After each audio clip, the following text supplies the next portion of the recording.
Hello, and welcome once again to Frankly. Why are you here? Why am I here? Why is Walter there?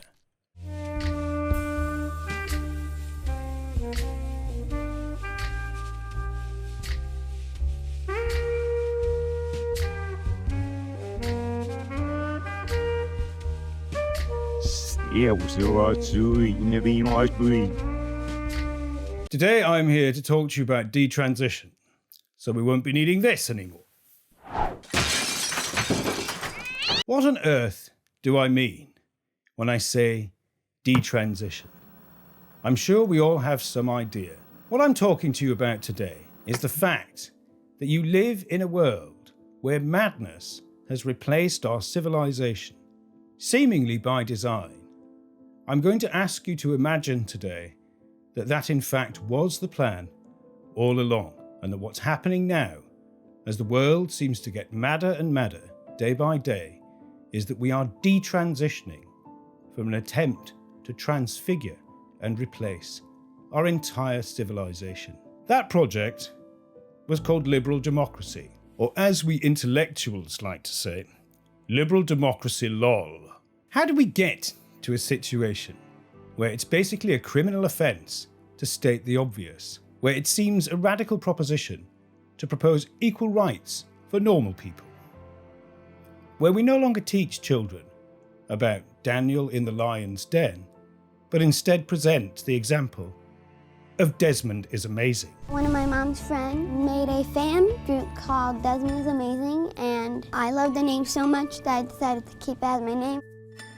I call my fans Amazies because I inspired them and they support me so much. Love you all, Amazies. Have you ever experienced any bullying? Someone said I should be on the girls' line. I'm just like rolling my eyes. It's okay to do drag at a young age. What I'm going to explain to you today is how we got into the predicament, or the permanent state of emergency, that we know as reality today.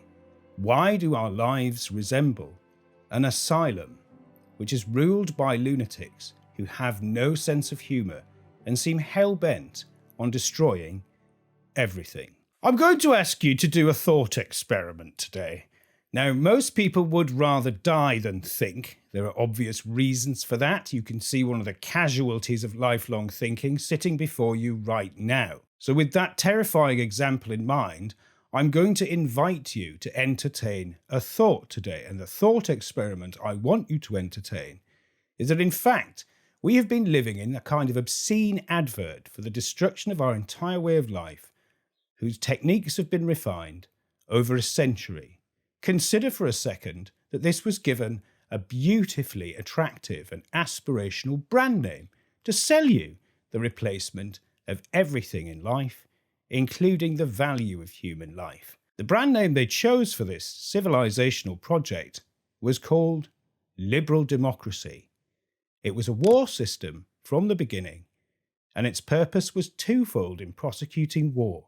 One, it sponsored cultural warfare at home and abroad to replace all your traditions, all your meaning, your belief in reality, your belief in God, your relations with other human beings, with itself, not lol. At the same time, you may have noticed that there's always a war going on. This has been described as forever war. But the wars that have been going on for the last 100 years, increasingly, have seemed rather suspicious. They've been sold to us as the necessary price of spreading democracy and our values. I think we could turn once again to the eternal wisdom of the memes for a brief illustration of what these values might actually mean. Of course, our benevolent leaders never actually explain what our values are. They simply ruin your life if you ever ask that question. That is a valuable lesson, and it would be irresponsible, would it not, to go outside and demand, as I am going to do, positive discrimination for normal people. Before we get into the argument about reality, because we can consider the liberal democratic system as it is today as basically an argument propelled by a powerful lunatic who can ruin your life if you disagree, an argument against reality itself. The people who rule you don't believe in facts anymore. They believe in making up stories and making you believe them.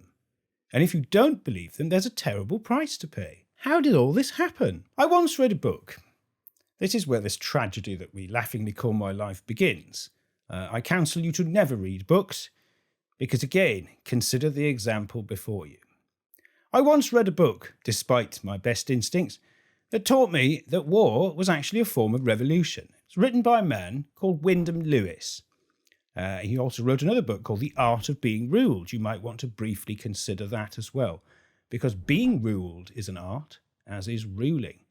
And when we consider the detransition that we're in, we first have to consider how we have been ruled and why that system is not working anymore to understand what is meant by the detransition from the counterfeit replacement culture that was sold to us as the ultimate liberation of mankind, as liberal democracy. Wyndham Lewis said that the First World War was a kind of revolution that swept away the old European civilizational order. And it did. After the First World War, there are a series of democratic revolutions. I think there was about 29 across Europe. These were no accident, of course. Like a lot of coincidences today, if you are a pattern noticer, you begin to notice that there was a pattern to this sort of thing. They all had two chambers, they all had liberal constitutions, and they all replaced old, settled European ways of life, such as monarchies and empires, and the idea that you belonged to something other than a set of rules set by liberals. Now, that all had to go, of course. The First World War swept all that away. Now, you might be interested to learn that the first time in history that the war was sold to the American people as a defence of our democracy was in 1917, when Woodrow Wilson's government decided that America must enter the war. What followed was, of course, the destruction of the European civilizational order by that war. Why does this matter?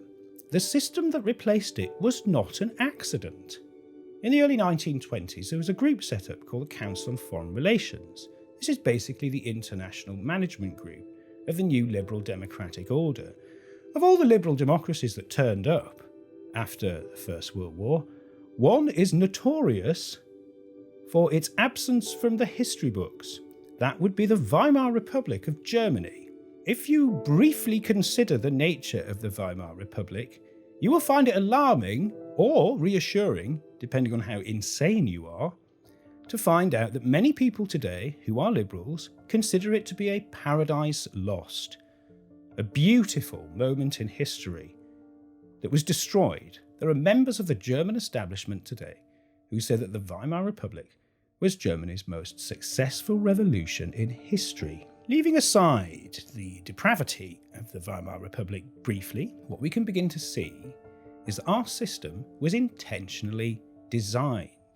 The two world wars that took place in the last century are shrouded in a mythology that basically inverts the real. Britain lost its empire in the Second World War, for example, and in the First World War was so heavily indebted that it cancelled its debt obligations in 1935 and it's never paid them back, and the United States hasn't forgiven them. So the legacy of these wars continues to this day. They created enormous debts. Shortly before America entered the First World War, the Federal Reserve was created. And that is a debt system which has been described by 90s liberals, such as Robert F. Kennedy, as a wealth extraction system to pump all the money out of the American working and middle class up to Wall Street and the elites. What a dreadful conspiracy theory that is. He must be clearly insane. Anyone who notices reality these days is insane. The reason for that is because the liberal democratic system had its own agenda and ruled us by media with increasingly refined techniques for a century. It was, if you like, a century of sales. It sold you cheap consumer goods. It sold you the idea that the perfect system was to have pantomime elections and to reduce the value of human life to price. Great. Nothing to see here. And that's exactly what we have right now. Nothing. If you look at the modern superstitions that we have to live by, you'll notice that at the heart of them, there's nothing there. It all looks very glamorous from a distance, but when you get up close, it begins to look grotesque. But if you try to look inside, into what kind of meaning it supplies, there's not only nothing there, it actually subtracts meaning from your life. It actually dissolves the meaning of your life. It undermines the idea that there can be a reality, that there can be facts, that there can be a natural order, and that there can be a God who created it. It is a war with the divine authority of the Lord himself. It is expressly anti-Christian. It seeks to replace all other explanations with itself. Liberal democracy was a total system. If you want to know why we are all pulling off the wig of the glorious liberal empire nowadays and recovering our sanity, demanding a return to things being normal, if you wonder why that is, it's important to remember that the liberal democratic system intentionally sought to replace everything with itself. In the next video, I will explain to you how this was done. It was done by the invention and refinement of advertising, which itself was a form of applied psychoanalysis. And this was magnified by the increasingly powerful techniques of mass media. What are the effects of mass media at scale? If you look into the pitiless eyes of my associate, note not friend, Walter, you will see the product, the late-stage product of the liberal consumer system. In the digital age, victims like Walter walk among us. They appear to be human, but they are in fact living casualties of the mass production of human life as a product in itself. His mind has been burned out by a volcanic beam of digital nihilism. There's literally nothing there. Consider the pitiable spectacle of Walter and look into the face of what this system has produced. It has turned humanity into a product that is socially patterned on things that are not only not real, but are intensely addictive, completely superficial, and so sensational that you can't leave them alone. This is the work of Satan. How do we replace this common evil with the common good? How do you practically detransition from an evil system? Well, the first thing to do is to realise you're not obliged to believe in any of its lies. You're simply not. I would remind you that you have the power to exercise what I would call mental hygiene. So you don't have to let these strangers into your head to wander around, knock over the furniture, soil themselves on the settee, get drunk, ruin, plunder everything, and then whisper at you in the night about how you're such a terrible person for believing in reality and noticing the obvious, wanting things to be normal for a change. If you have radical views like, why can't I afford to have a family? Or why am I buying a hoodie and a pizza on credit? If you have those kind of radical views, then you're obviously a danger to the liberal democratic system, which announced in the 1990s that it was in fact the end of history and was the perfect system that mankind had ever and could ever invent. How did it define itself at that time?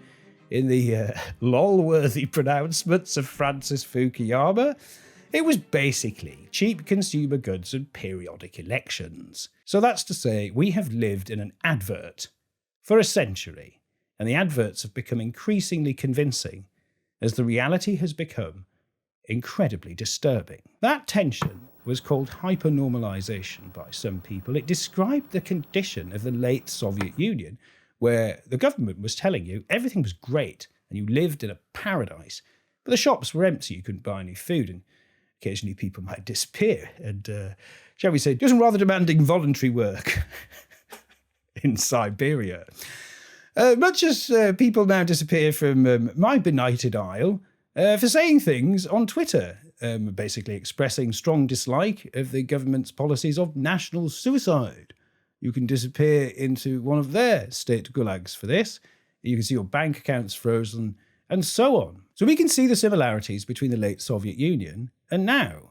We know that things are terribly wrong.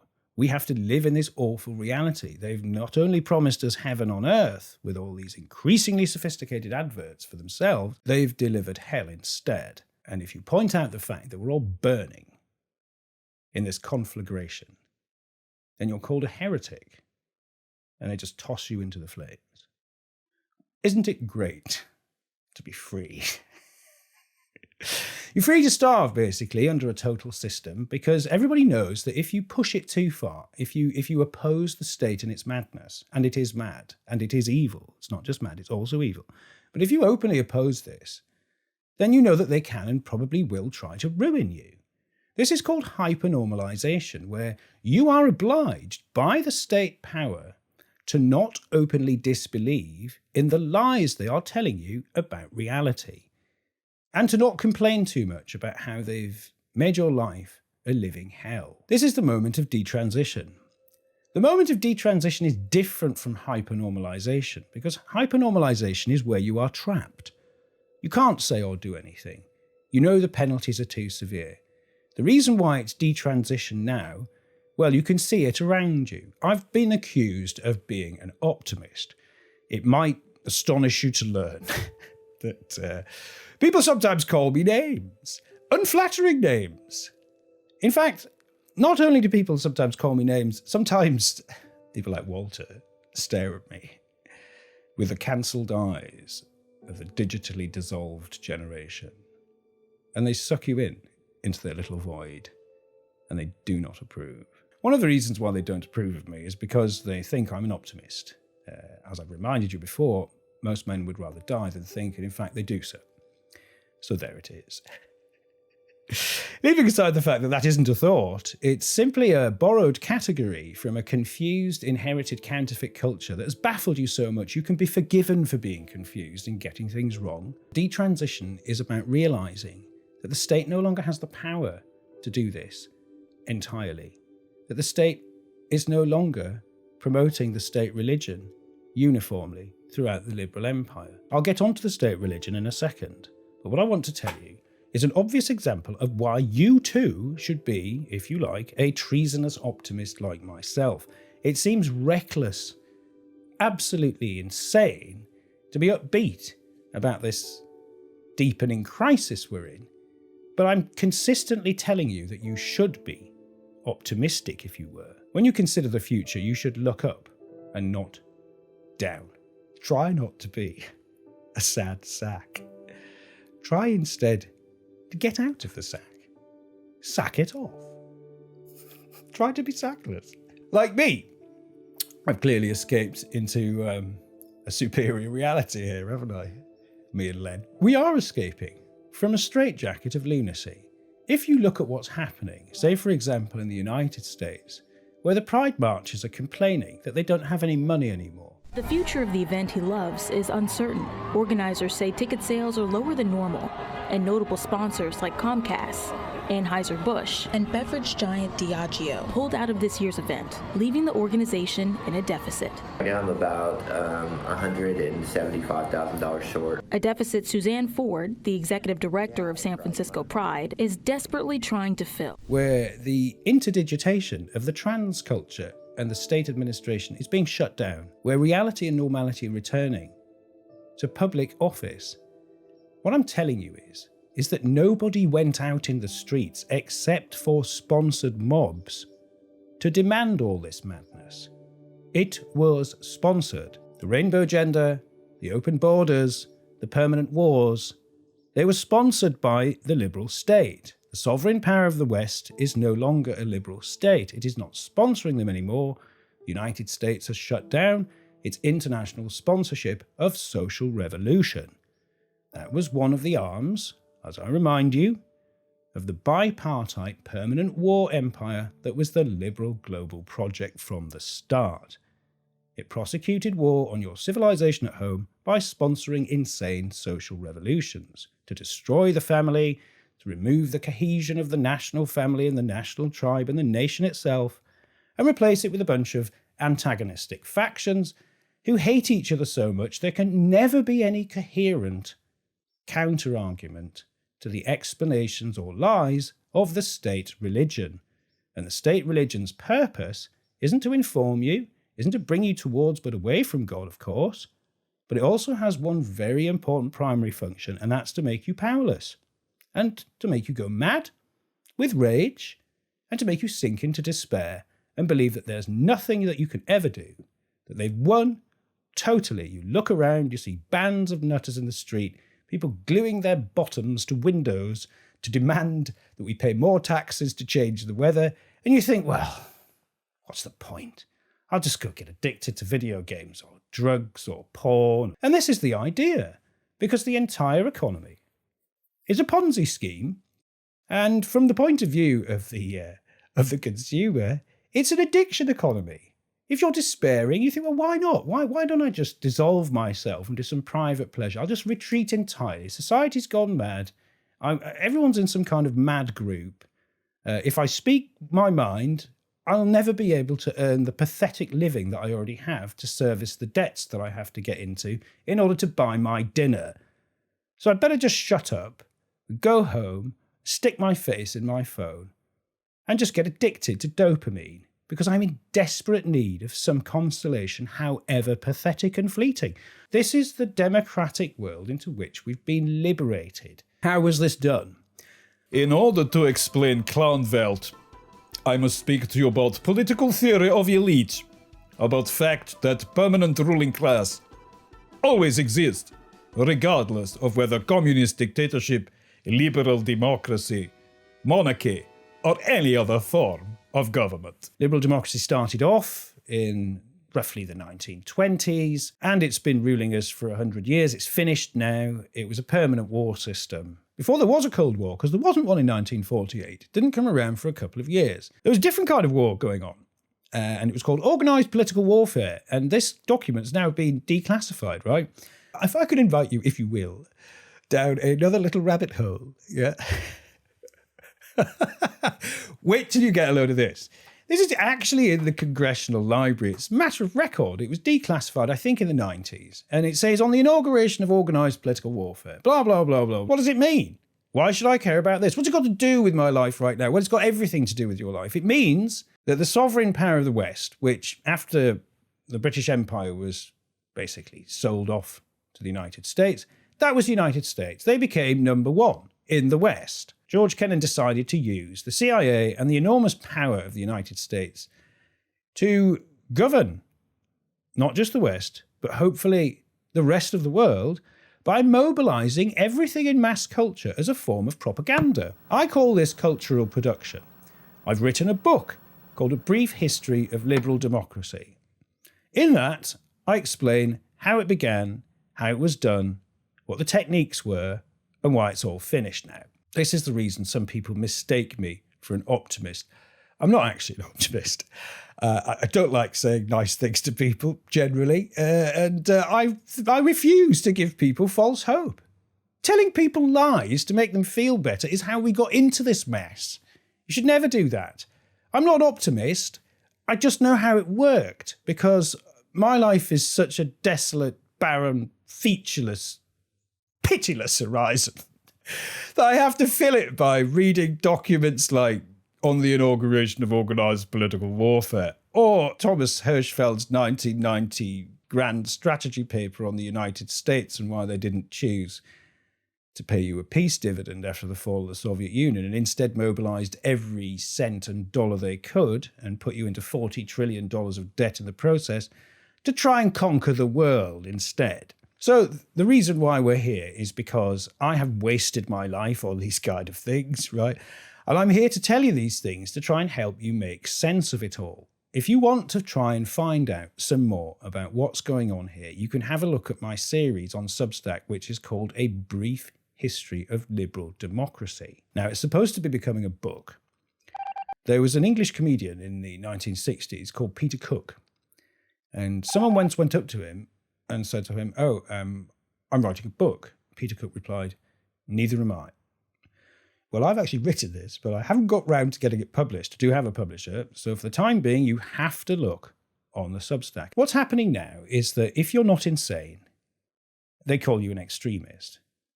To make things clear, in Europe and in Britain, where the Liberals are still in power, The extremists are in power.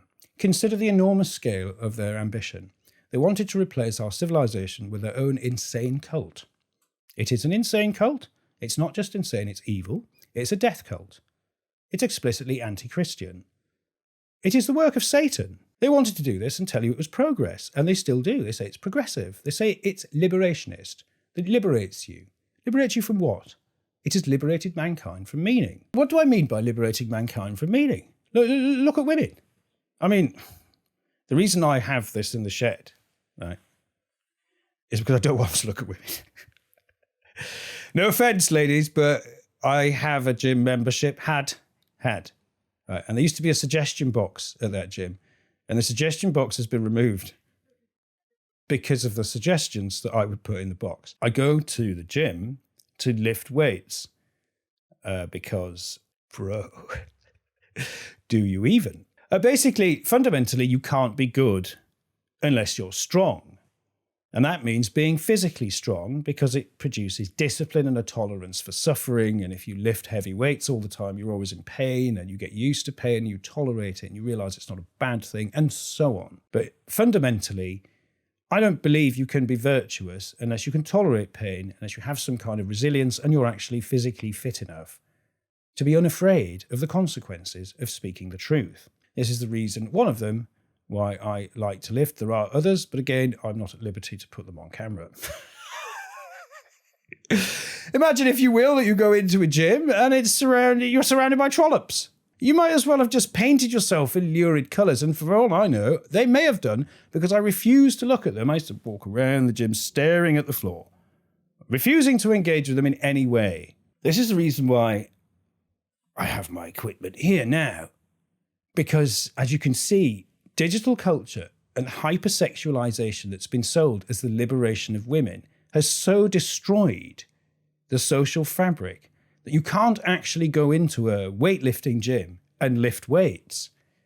And that if you try to do that, if you try to communicate with them, as I did, like pointing at the bench, doing the benchy sign, pointing at the deadlift platform, doing the lifting sign, they're offended. And they're also offended that you're not looking at them, because they want you to look at them so they can be offended by you looking at them and call you a pervert. If you don't look at them, they get angrier still, but they haven't got a reason. Of course they haven't got a reason, because they are strangers to reason, who are consumed by insane desires like, I want to be famous and I'll do anything, I don't care how degrading it is, to get people's attention. That's what our public life has become in many significant dimensions. Because there's actually no realistic meaning or dignity to ordinary people's lives anymore. And the only thing that's meaningful to a whole bunch of especially young people is appearing on cameras, no matter what you do to get on them. You just want people's eyeballs on you. Feminism has liberated women from womanhood. The technological progress of things like abortion and birth control and plastic surgery and so on has so grotesquely distorted the idea of what it is to be a woman that it's no surprise that when you ask liberals what one is, they can't tell you. What is a woman? What is a woman? A woman is someone who claims that as their identity. It could be many things to many people. It's not just forbidden to say that's a woman and that's a man. I think they're so baffled nowadays because there's a jumble of rights. There's a whole list of terms and conditions to the liberal reality that basically replace the product. They think of themselves as a product of these values. If you imagine humanity as we do, the sane, then human life has an essential value created by God. And that requires a certain degree of dignity and justice from the state in the way it organises its economy and dispenses its justice. Otherwise, it's not legitimate. That's what the Catholic social teaching tells you, which is a guide to restoring our complete civilizational reality and to stop you going insane as well. I suggest you read it. It will help you not to go mad. It will remind you of what reality is, and what sanity is, and how we can get back to normal. But instead of that, you have all these insane beliefs, which are rules-based, that what you have instead of the basic essential value of human life and human dignity is you have a product that's been extremely well marketed, that has some kind of orange face, with teeth that are brilliant white and all exactly alike, with those kind of like maybe tattooed eyebrows on. You've got this shocking parody of humanity on this product box. And when you open it up, there's nothing in the box except a bunch of terms and conditions. And the terms and conditions are endless. They're endless. And they don't make sense. And nobody can remember them. And as you read down the list, if you look to the bottom of this endless list, you see they're being constantly updated as well. So you can't keep up. That's progress. That's what it is. That's how you dissolve people's minds into a permanent state of confusion, because you're forever updating the terms and conditions of your fake reality, of your counterfeit world.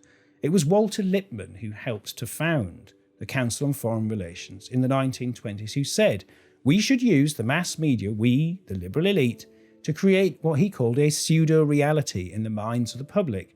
So then we can shape what they want and what they believe and what they think their lives are about. And we can tell them that we're the best people to rule them, because we always will, because there'll be a permanent ruling class. And that will be the liberals. Well, now it isn't. The situation that you inhabit now is called detransition by me for a good reason.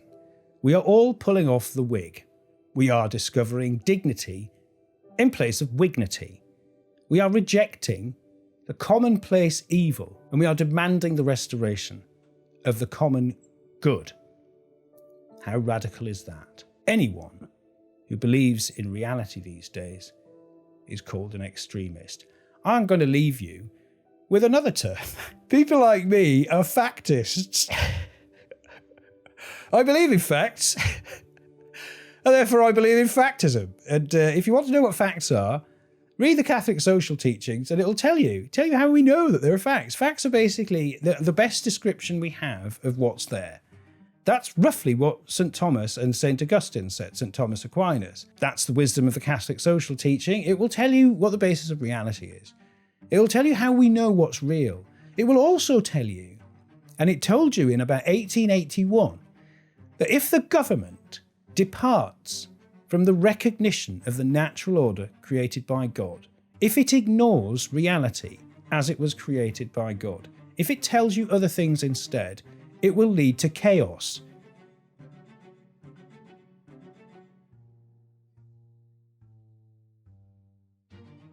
The reason why things are so insane now is because we lived in a civilizational experiment. This experiment, called liberal democracy, conducted on the civilizational scale, was to replace everything with itself. What we're living in is the result, yet again, of a bunch of people getting together and saying we can do better than God. We can create a new image of man. We can create an entire civilization. We can create the values. We can do away with Christ.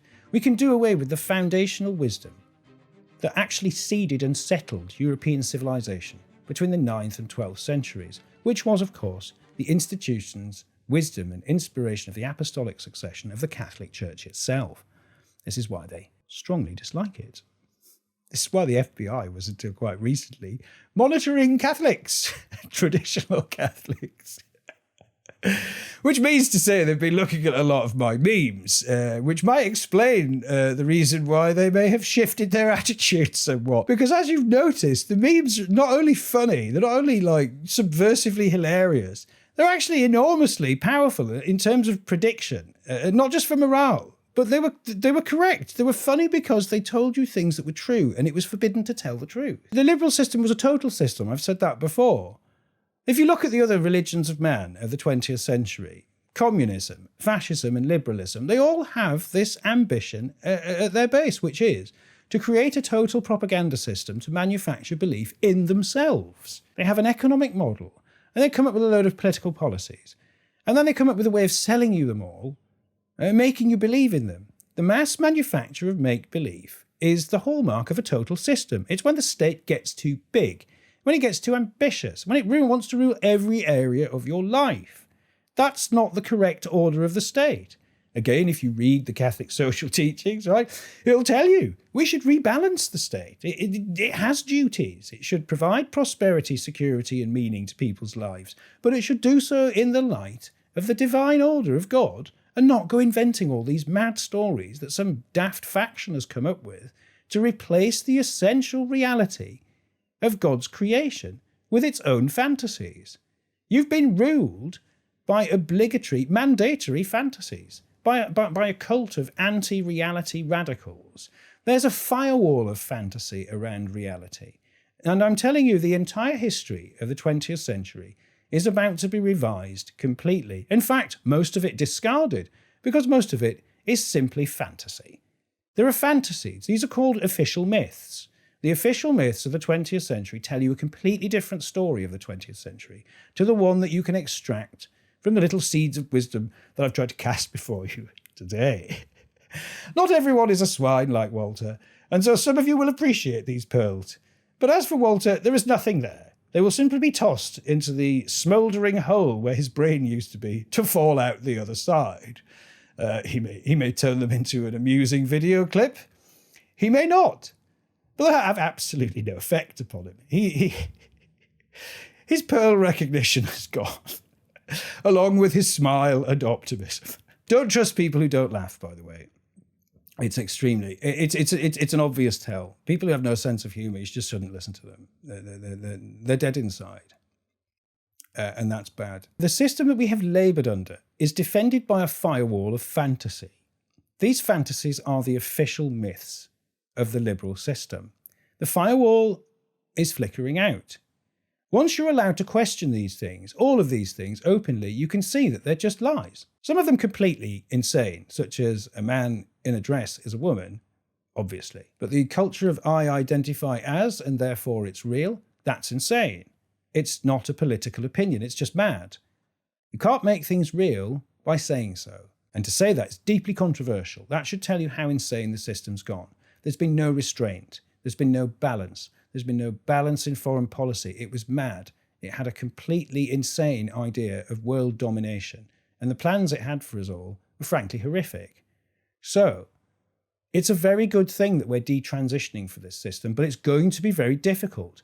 Try not to go mad. That's my advice to you. Try to disconnect your emotions from the alarming series of endless and shocking contradictions that you see online.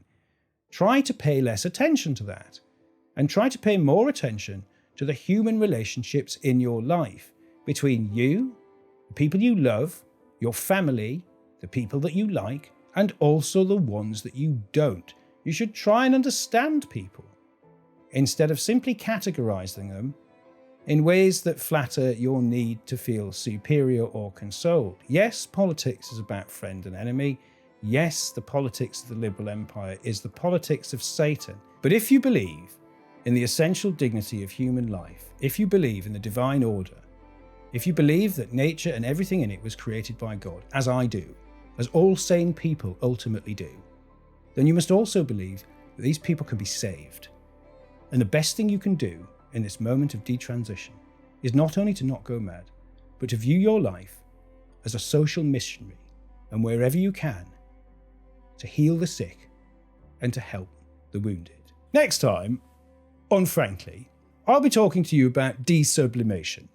I'll be talking to you about the 20th century and about how it created a system of mass monetized addictions called liberal consumerism, and how that was marketed to you by the birth of 20th century propaganda or advertising, which was simply, according to one of its architects, applied psychoanalysis. Next time, we go down the consumer rabbit hole all the way to the obscene marginalization of the normal that began with the works of Sigmund Freud.